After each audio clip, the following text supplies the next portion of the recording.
শুনুন, শুধু ব্যক্তির নাম বলা ঠিক না।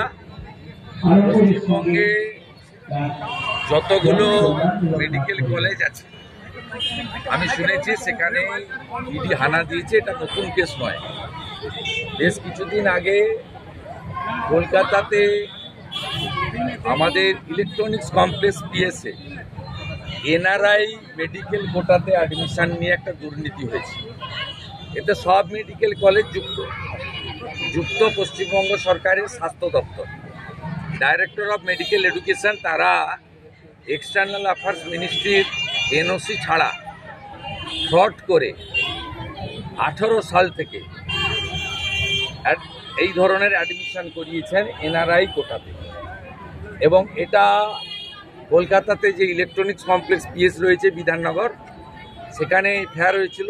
সেই এফআইআর কলকাতা হাইকোর্ট পর্যন্ত গেছে এবং যেহেতু এটাতে ফিমা প্রযোজ্য, তাই এনফোর্সমেন্ট ডাইরেক্টরেট আজকে রেড করছে। এটা অনেক আগে হওয়া উচিত ছিল।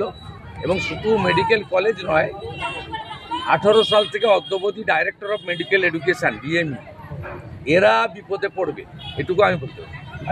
বাকিটা আমি নিয়ে বলবো না, কিন্তু পাস্ট হিস্ট্রিটা জানা আছে এবং কোর্টের অর্ডার বা আমাদের কেস সম্পর্কে। এবং যারা ভিকটিম, যারা কমপ্লেনার, তারা আমার কাছেও এসেছিল কিছুদিন আগে। আমি যাই এটুকু বললাম, বাকিটা ইনভেস্টিগেটিং এজেন্সি বলবে, আমি বলতে পারবো। ব্যুরো রিপোর্ট, খবর বিসিবিএস।